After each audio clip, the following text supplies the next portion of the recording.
Ya, ini adalah hari di mana kita akan melihat data ekonomi yang paling penting, yaitu data CPI yang ditunggu-tunggu. Tentunya ini akan menyambungkan semua puzzle yang hilang terkait dengan rencana penurunan suku bunga atau ekspektasi penurunan suku bunga. Tapi ada beberapa hal yang juga perlu kita catat di sini, yaitu kaitannya dengan pengumuman kebijakan dari Trump. Dan ini dia ulasannya. Oke, faktor penggerak market yang pertama datang dari kandidat ketua Fed. Lagi-lagi ada pengumuman tambahan. Ini kaitannya dengan siapa saja yang menjadi calon kandidat kuat untuk menggantikan Powell di term berikutnya. Atau dengan kata lain, kalau in case terjadi sesuatu skenario yang buruk, yaitu pengunduran diri dari seorang Powell. Oke, ada nama Michelle Bowman ditambahkan di situ. Ini berarti mirip dengan apa yang pernah kita sampaikan 2 minggu lalu, kaitannya dengan pencalonan antara Waller ataupun bahkan Michelle Bowman. Nah, kemudian ada nama lain yang juga perlu kita pertimbangkan lebih lanjut.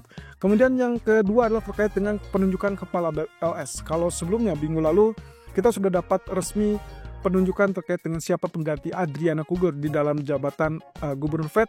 Kali ini kita mendengarkan dari kepala BLS, siapa yang menggantikan Erika yang sebelumnya dipecat gara-gara kasus ataupun status data dari non-farm kemarin. Dan yang ketiga tentunya terkait dengan gencatan senjata tarif. Ini berarti sesuai dengan apa yang diharapkan juga, karena dari sejak akhir bulan kemarin Scott Bessent mengatakan pada dasarnya keduanya sepakat untuk memperpanjang dan tinggal menunggu ketuk palu ataupun kesepakatan dari Donald Trump. Nah, ternyata tadi malam sudah resmi diumumkan sehingga ini diperpanjang kembali 90 hari ke depan, berarti itu sampai 10 November. Nah, berarti setidaknya minimal ini meredam kekhawatiran-kekhawatiran terkait dengan adanya atau munculnya konflik baru ataupun ketegangan baru dari sisi perdagangan. Tapi masalahnya adalah yang terakhir kita tunggu-tunggu adalah kaitannya dengan sanksi tarif sekunder yang sepertinya masih tetap ambigu di sini. Saya belum melihat ada indikasi itu akan diberlakukan, tapi kita coba lihat ya, apa yang membuat dia menunda-nunda ini. Apakah ini ada kaitannya dengan pertemuan Rusia atau pertemuan Amerika dengan Rusia di hari Jumat, atau mungkin memang sengaja seperti demikian tidak terjadi diberlakukannya tarif sekunder, hanya mengincar kepada India kemarin. Oke, ini dia.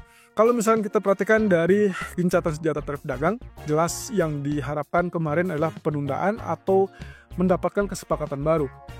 Kalau kita dengarkan clue ataupun petunjuk dari klaim Donald Trump 1 minggu terakhir, memang dia mengatakan secara spesifik bahwa itu akan segera tercapai kesepakatan. Nah, tapi masalahnya ditunda-tunda sampai akhirnya tadi malam. Oke, sepakat ditandatangani executive order untuk memperpanjang 90 hari ke depan. Jadi sampai 10 November. Nah, yang juga perlu diingat, setidaknya ini akan memberikan efek, ya ada waktu lah ya untuk kedua pihak untuk membahas ataupun bahkan mendiskusikan lebih lanjut terkait dengan rencana kesepakatan berikutnya untuk masalah perdagangan. Nah, ini dikaitkan juga dengan rencana pertemuan antara Presiden Xi Jinping dengan Presiden Trump yang sebetulnya dari sejak awal dilantiknya Donald Trump, mereka berdua belum pernah bertemu. Jadi kita tinggal tunggu ya, di Oktober atau November akan ada agenda pertemuan tersebut. Nah, yang juga cukup menarik di sini adalah kaitannya dengan tarif sekunder. Ternyata masih belum jelas dan ada ancaman yang mungkin ini harus tetap kita santumkan sebagai kewaspadaan tingkat tinggi. Jadi kelihatannya dengan posisi gencatan senjata diperpanjang, harusnya itu akan memudahkan respon atau reaksi market. Tapi sampai saat ini saya tidak melihat, bahkan Wall Street kecenderungannya mengalami penurunan. Berbeda dengan Asia yang ternyata menyambut baik dan akhirnya Nikkei cetak rekor baru, kemudian Hang Seng sedang berupaya untuk kembali ke atas 24.000. Oke, ya atau bahkan 25.000 ya. Oke, sekarang ini yang kita coba lihat adalah yang kita catat sebagai tarif sekunder itu hanya baru berlaku untuk India, 25% penalti versus dengan 25% sebelumnya, berarti ada total 50%.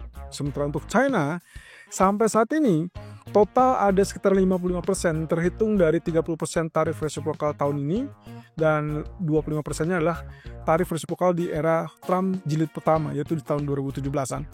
Jadi pada dasarnya ini yang membuat kekhawatiran akan memicu konflik lebih lanjut kalau ternyata Trump memberlakukan tarif sekunder atau memicu ya mungkin ketegangan baru ya, 25% versus atau ditambahkan dengan 55% yang ada, otomatis yang terbayang adalah nantinya China pun akan membalas. Nah, ini yang coba dihindari sehingga kemungkinan pertanyaan ini mengerucut kepada apakah betul karena memang Trump tidak menginginkan adanya konflik berkelanjutan dengan China, atau di sisi lain hanya sengaja untuk menunggu sampai hasil pertemuan dengan Rusia.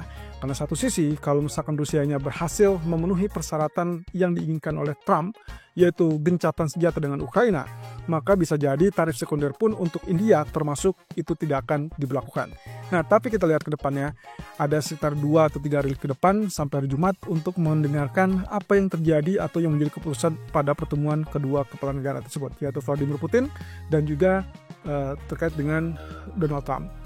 Nah, tentunya yang perlu kita tinjau lebih lanjut adalah kaitannya dengan peringatan dari China. Di satu sisi mereka punya kesepakatan untuk masalah ekspor dari Amerika menuju China, yaitu chip.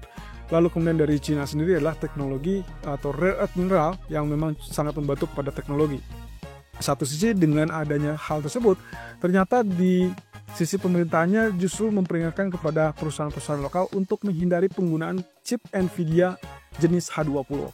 Kita belum tahu untuk masalah AMD apakah itu juga diterapkan yang sama, tapi yang jelas di sini yang dianjurkan oleh pemerintah itulah perusahaan-perusahaan lokal, terutama kaitannya dengan pemerintahan.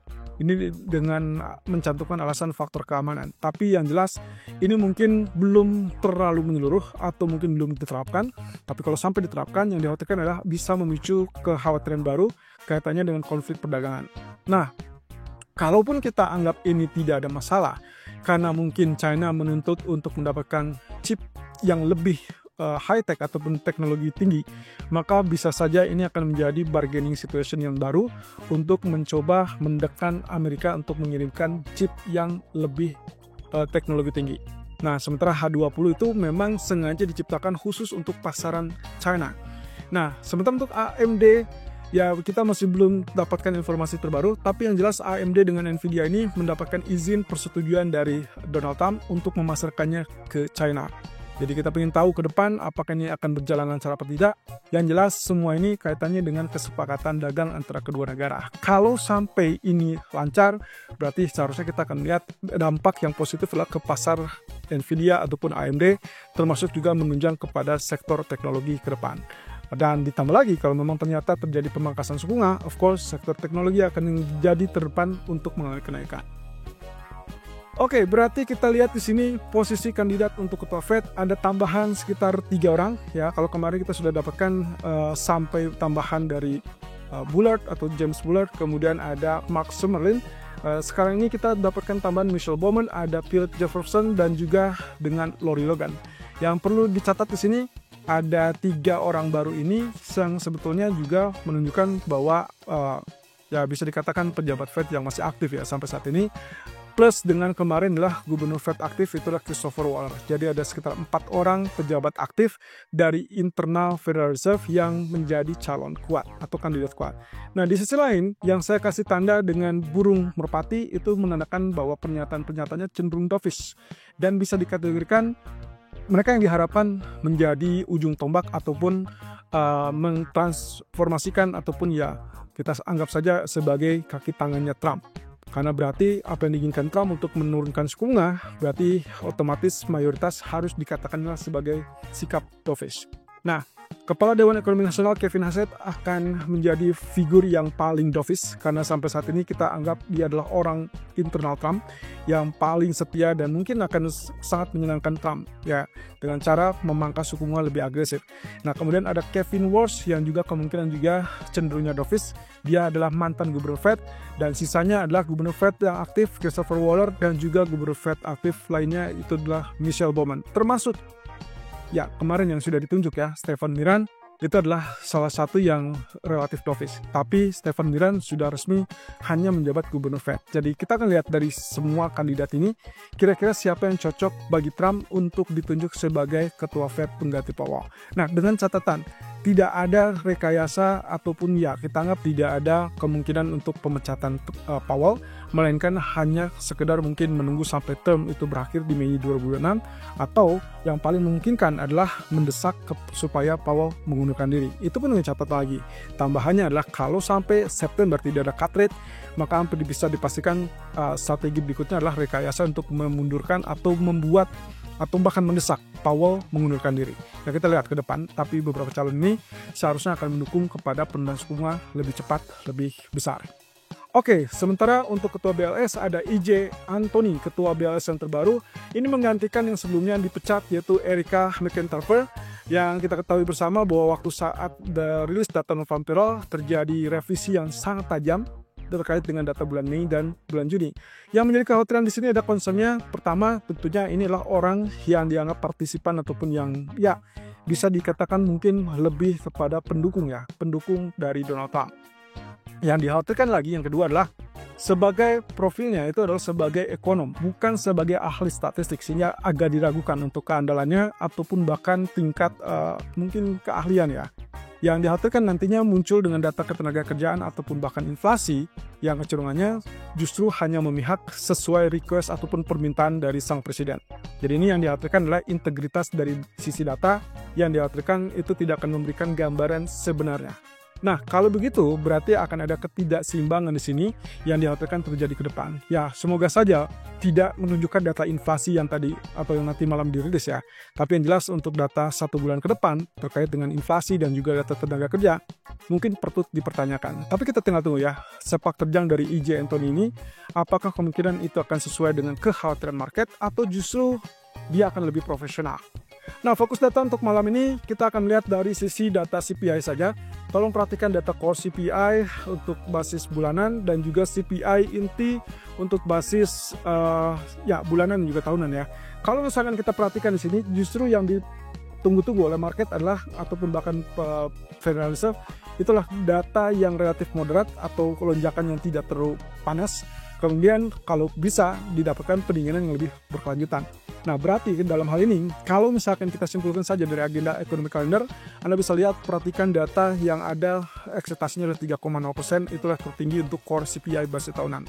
Artinya, kalau misalkan data itu tidak di atas 3,0, anggap saja di kisaran 2,8 ataupun 2,9, maka hampir bisa dipastikan respon market akan menyambut dengan positif. Kenapa? Karena angkanya tidak semenakutkan yang dikhawatirkan. Nah, cuma di sini adalah respon sesaat atau respon yang paling memungkinkan, respon instan saat data itu dirilis adalah berdasarkan angka tersebut. Jadi tolong perhatikan, kalau misalkan angkanya berada di 2,8 atau mungkin 0,3% untuk data bulanan, maka hampir bisa dipastikan dolar akan mulai penguatan. Nah, kemudian emas dan lain-lain seperti saham itu tentunya akan mulai penurunan. Nah, di sisi lain, kalau misalkan datanya relatif lebih rendah, misal katakanlah di bawah 2,6, kita mungkin akan dapatkan kenaikan untuk emas dan juga saham mengalami rally, dan dolar tentunya akan mulai penurunan. Catatannya begini teman-teman, data yang lebih tinggi ataupun paling tinggi atau jauh lebih tinggi itu akan mendesak kepada penundaan kemungkinan penurunan suku bunga ya. Dan itu akan positif untuk US dollar, negatif untuk saham, dan negatif untuk emas. Tapi kalau datanya relatif lebih rendah atau bahkan jauh lebih rendah, tentunya ini akan sangat mendukung untuk penurunan suku bunga lebih cepat, dan itu akan menekan atau melemahkan US dollar, sehingga emas ataupun bahkan pasar saham akan relatif mulai kenaikan. Jadi hati-hati dengan data ini, tolong dibaca baik-baik dan jangan sampai bereaksi terlalu over, karena kita akan melihat dari respon market berikutnya. Kalau misalkan bagi saya yang paling jelas di sini adalah antara dia harus jauh lebih tinggi atau dia harus jauh lebih rendah. Yang jelas, kalau hanya data di kisaran ekspektasi, maka kemungkinan potensi respon reaksi market di saat market atau di saat data tersebut rilis itu tidak akan terlalu besar.